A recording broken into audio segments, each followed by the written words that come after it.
like to ask everybody at this time to please stand so I can do the Pledge of Allegiance to the flag. Honor guards! Reason arms! Pledge allegiance to the flag of the United States of America, to the republic for which it stands, one nation, under God, indivisible, with liberty and justice for all. Thank you. Honor guards! Order! Arms! Honor guards! Parade! Rest!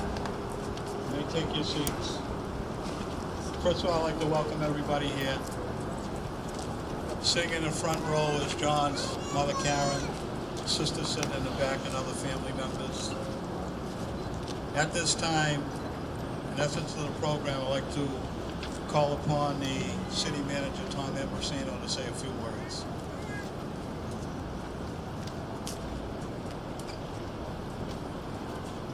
Thank you very much, Leo, and welcome everyone. Good morning. I just, on behalf of the city, just want to welcome everyone here for the dedication of the new John P. Bruttaniti Memorial Bridge. We hope this will serve really as a very long-lasting tribute and fitting legacy for a really most deserving public servant. You know, we all know that folks like John, those who serve us as first responders, they face great risk and stresses in their lives. But what we sometimes fail to realize is that not every danger comes from confronting a criminal or fighting a fire. Sometimes there's danger in just everyday events, and people who are with us one day are not with us the next. And so all the more reason why we need to always recognize the great work that these first responders do for us. Officer Bruttaniti exemplified these values of public service that we all hold so dear. His kindness, his dedication, his bravery were on display each and every day that he put on that uniform. So it's our hope that with this bridge, in his name, we have a daily reminder of his great service and his excellence. And that in Chelsea, the memory of Officer Bruttaniti, because of this bridge, will long endure. Thank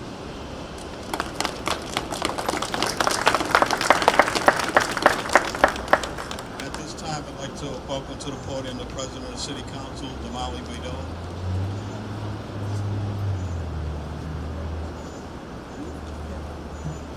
Hi, everybody. Thank you, everyone, for being here. First, I want to start by giving my sincerest condolences to the family. I know what a deep loss this has been for the community. I can't imagine what the family is going through, so my apologies. I want to acknowledge some of the city councilors that are here. Councilor at Large, Voya Avellaneda, of course, Councilor Leo at Large, Leo Robinson, who put this together, Councilor Giovanni Recupero, Councilor Enyo Lopez, and I think that's it. Yep, okay. Moving on. I first met Mr. Bruttaniti in 2015 when I decided to run for office. I was given a speech about how I felt that Chelsea ran in silos and that we needed to build bridges in order to communicate and build community again, particularly with our young people. And working with young people, and I share my story about having been a lost young person and how that laid the foundation for me to then become a youth worker. Something about my speech must have triggered Mr. Bruttaniti.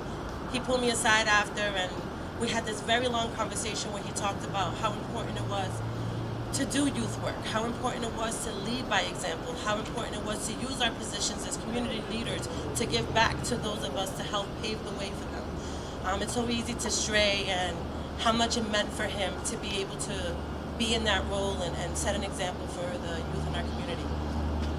I would see him after that, and I would see him engaging with peers and elders and youth, and always in a genuine way. It was never like, I'm a police officer. It was always like, hey man, how you doing? Hey, how's your day?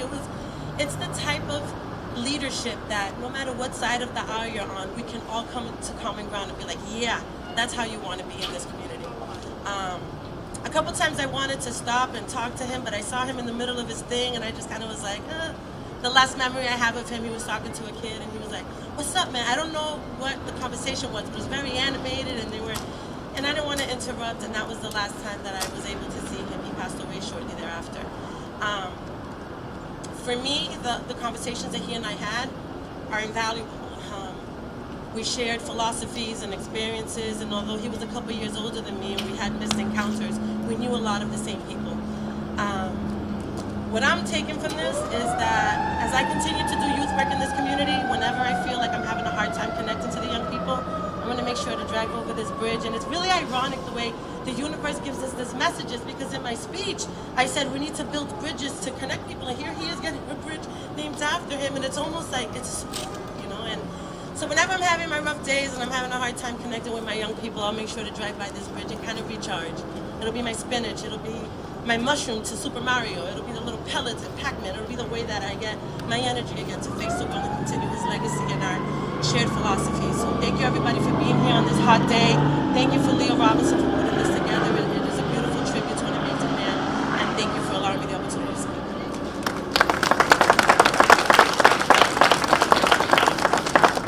Thank you. Just briefly, John spent many hours at the Chelsea Reach program talking to many, many youth from this community. And they all wish they could be here today, but they're back to school. So on their behalf, I just want to say, John, thank you. At this time, the District Director, John Minkowitz, remarks on behalf of Congressman Capilano.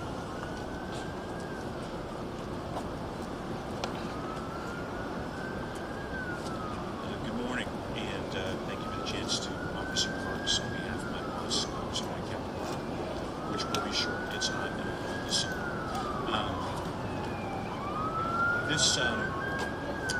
This bridge to remember Officer Bruttaniti is something that perhaps we can use to wrap our programs in our greater community.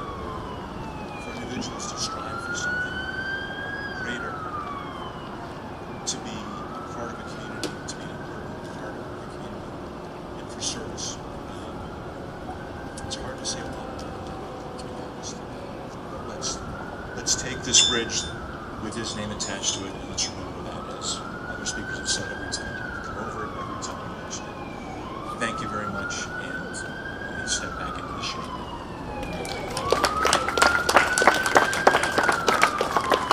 Thank you, John. Also knowing that John was a veteran, I'm a veteran, the Secretary of Veteran Services is here with us, and I'd like to say a couple words. Mr. Arena. Thank you very much, and good morning to the Bruttaniti family and to all of you, especially to the men and women of the Chelsea Police and Fire Department, to our members of the City Council, our town manager, our state representative, and so many others who are here to witness this momentous occasion. I know that it is a bittersweet memory and a bittersweet time for you, the family members. You lost your son, but essentially you gain a memory that so many have come today to witness, of his service and sacrifice to our country, his service and sacrifice to this great city of Chelsea, his service and sacrifice to this Commonwealth.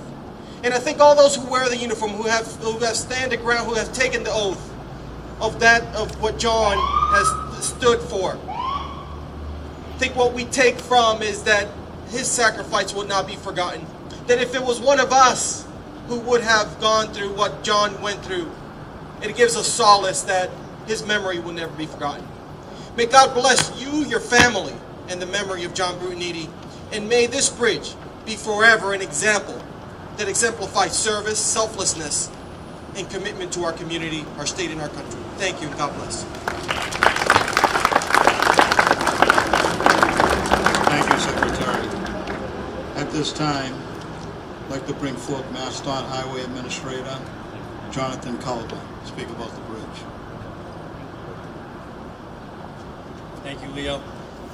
As I was preparing my remarks for today, I was looking for some quotes, and I came across a quote that I think is timely and also very relevant for it. It was John McCain who said just recently, the first role of government is to help the people who are in need. And that desire to help summarizes John's dedication to our country and to the city of Chelsea, as well as those of the men and women, all the men and women who served. Whether it was in the Army Reserves, the Chelsea Fire Department, the Chelsea Police Department, John took a special interest in serving by by making connections, personal connections. He protected us all in a way that we will always remember. That is why events like this, when we name public structures after an individual who made our community and Commonwealth so special, it is something to really celebrate. It is really, truly a special honor to have a bridge named after you. It's something that the process to get to this point, as I'm sure your representative will tell you, is not easy, and it's because we really do reserve this special honor for special people. So from now on, this bridge will always serve as an example to all of the honor of public service that John had. It will also serve as a reminder that behind every person sacrificing of themselves to keep us safe, there are family and friends that support them. I would like to take this moment to thank the Bruttaniti family for sharing John with all of us, and to his many brothers and sisters in the fire department and the police department of Chelsea. Thank you.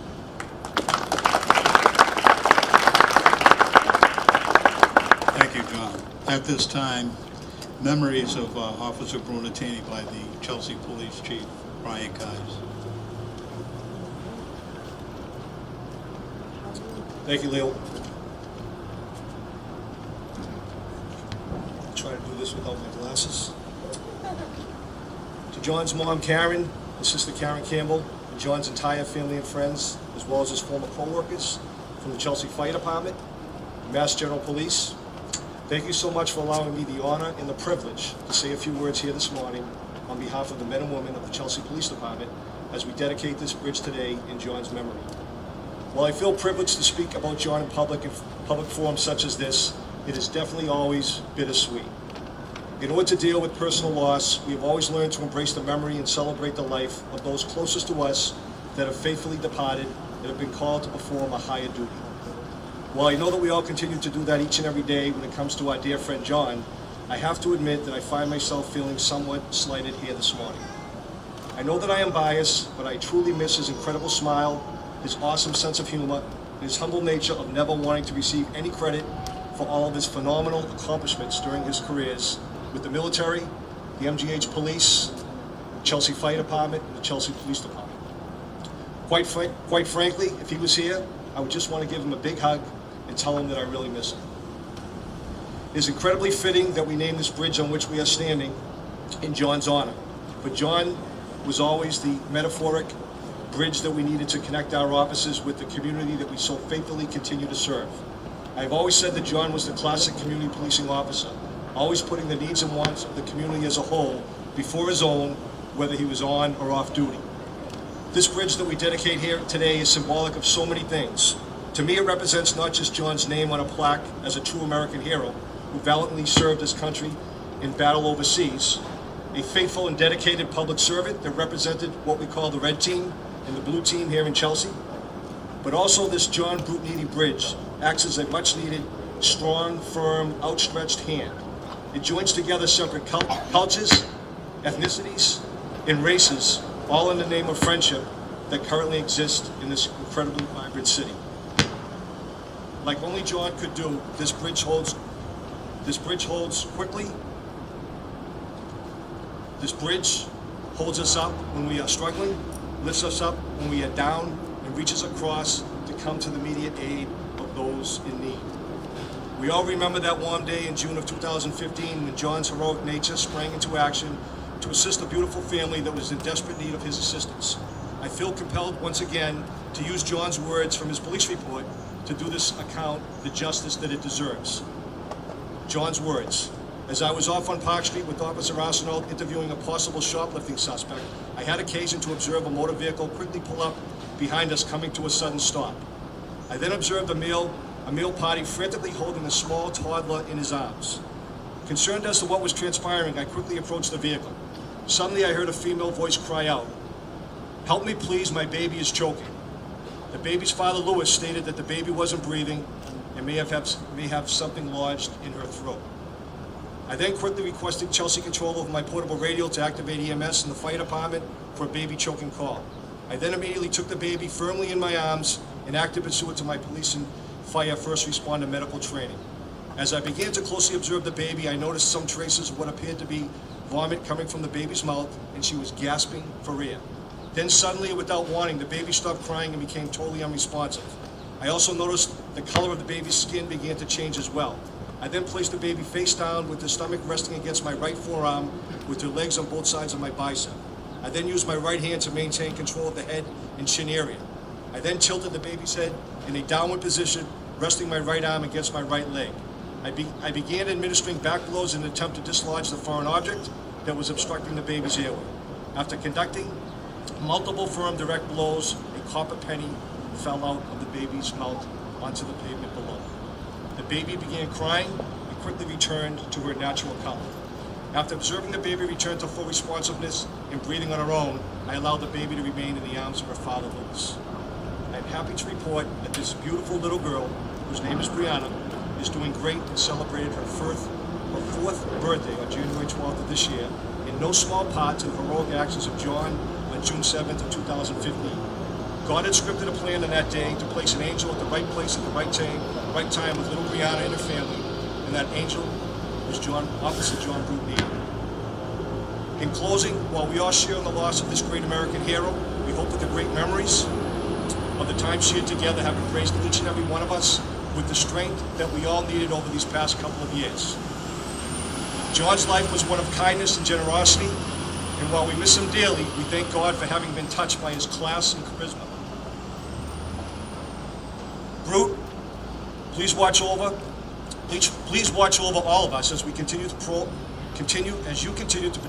from your dedicated police beat in the heavens above. God had higher plans for you based on your elevated elite status as a human being down here on earth, where you served as a guardian angel to so many, including little Brianna, as well as all the people you have touched in your own special way. We know that you will keep this bridge strong and vibrant for many generations to come, like only you can. You will live on in this fitting tribute and beautiful memorial forever. Rest assured that we have never, and we will never, forget you, my dear friend. God bless, and thank you to everyone for coming out here this morning for this dedication.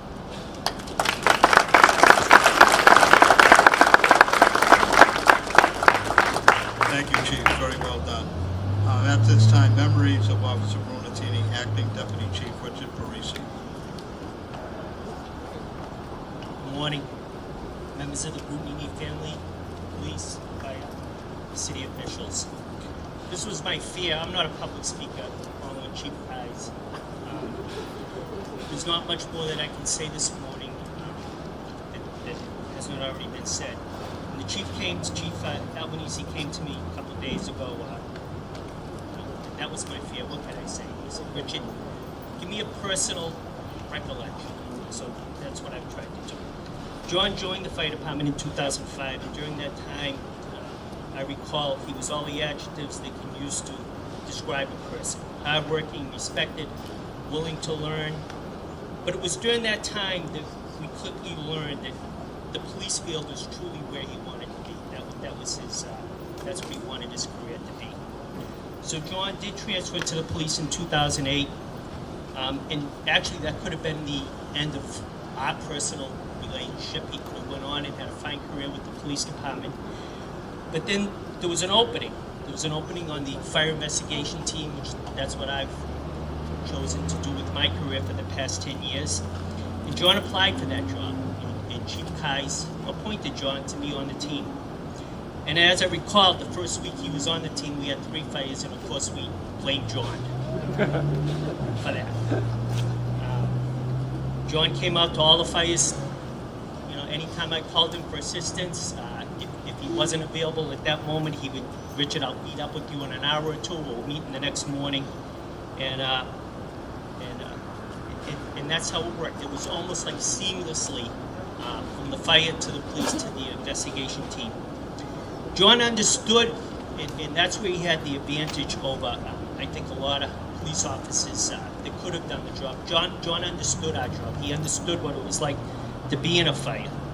He understood when he spoke to an officer or a firefighter, the heat, or what the firefighters saw, or what they encountered, or the difficulties of getting into the building and putting that fire out.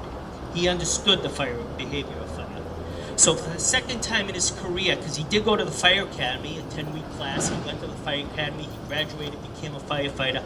But then for the second time in his career, because he wanted to understand fire investigation, he went back to the fire academy and he took the basic fire investigation course. It wasn't required.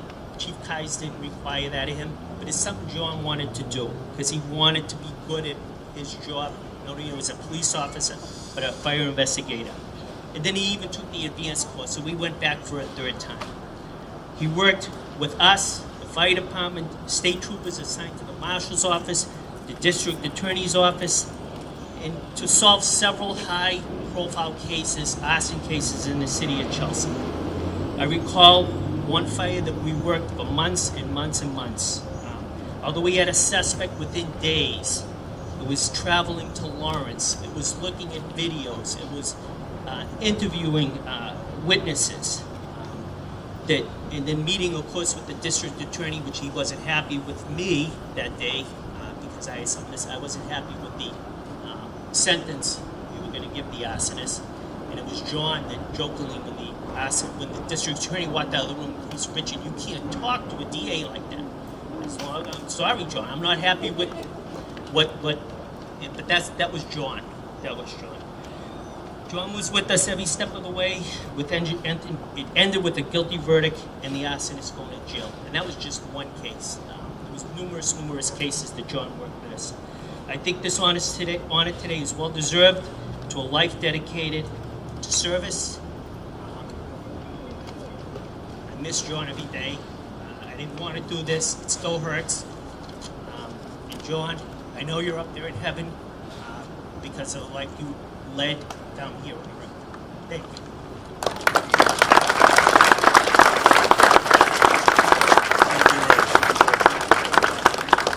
The state delegation who was here, Danny Ryan will be representing Senator Sal Domenico and Rosalie Vincent. So Danny, please come forward.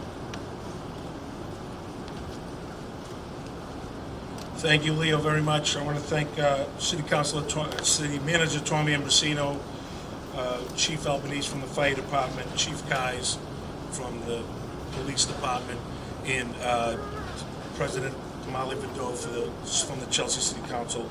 As the Highway Administrator said earlier, although these are unanimous votes when we take them to name something after somebody, it does take time. We have a system of checks and balances in this country, in our state and federal government, that you have to actually file a bill, which myself, Senator Domenico, and Rosalie Vincent had done, and then it has to work its way through the process. And it gets frustrating, and I heard from everyone I just mentioned earlier all through that process. But I want people to know it takes time because of that system of checks and balances. And I think it is fitting that John spent part of his life in a different part of the world who did not have that same system of government that we celebrate here. And it is fitting that we do this and that we name this bridge in his honor, because it does take time to make sure we are honoring the people who deserve it, and it is fitting and proper that we do that. And I also have from the governor's office a copy of the bill signed by the governor and one of the ceremonial pins that I would mind to know.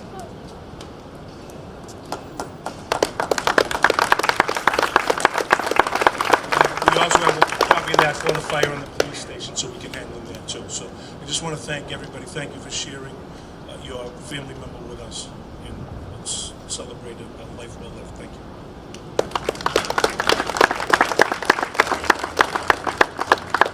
Danny, thank you. The phone calls will exist now. Line up on you. At this time, for family remarks, will be Karen Bruttaniti, John's sister.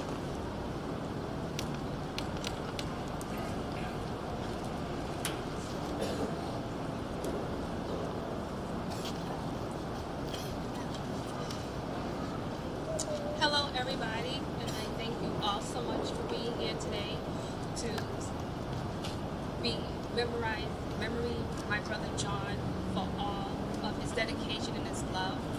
I want to thank the councils, the police, the fire department, the color guards. Everybody looks fantastic and wonderful on this hot day, so thank you. John lived with a real zest for life. He loved riding his motorcycle, traveling, and truly enjoying life. John was a man of deep character. He never judged, he never held a grudge, and he always believed in forgiving others, no matter what. Above all, John was dedicated to his family. I remember just like yesterday, the look on his face when he saw my daughter being born, and he was the first to hold her. What a priceless moment. I found his letters he wrote me while he was serving in Iraq, and always ended saying, "Sister, I love my family." I still read his letters and my eyes still fill with tears. But let's be clear, John was dedicated to his entire family. He counted on all of you, the people of Chelsea, as family. Serving and with the people of Chelsea, John loved being a firefighter, police officer, investigator, mentor, volunteering anywhere in any way to help his Chelsea family. That was our brother. John has been called by God to serve and to protect us from above with a host of angels. I know that John would have been humbled by this honor here today. I know he would hope that his memory would serve as an example of community and service to one another in love. We love you, John. We miss you, John, and we do our best. Thank you.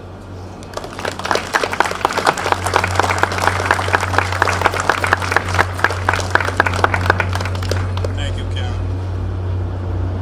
At this time, I'd ask the chief to come forward and escort John's mother, and also the city manager will come forward and escort John's mother. This will be the unveiling of the plaque.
Yeah, I will.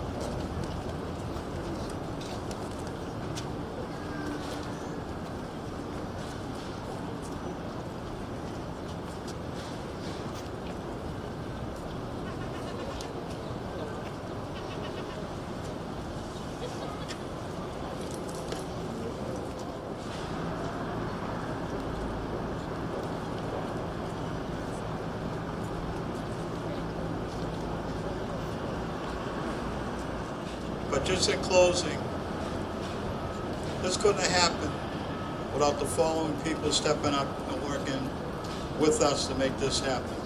Governor Charlie Baker, MassDOT Highway Administrator Jonathan Gulliver, Mr. Donnie and his crew from Highway Division 6, State Rep Danny Ryan, Mr. Sean Gretchen, State Rep Rosalie Vincent, Senator Sal Domenico, City Manager Tom Ambrosino, Chelsea Police and Fire Departments, and a special thank you to Lydia Coco for her assistance in this endeavor. I'd just like to thank everybody who came out here today on a very hot day. Thank you.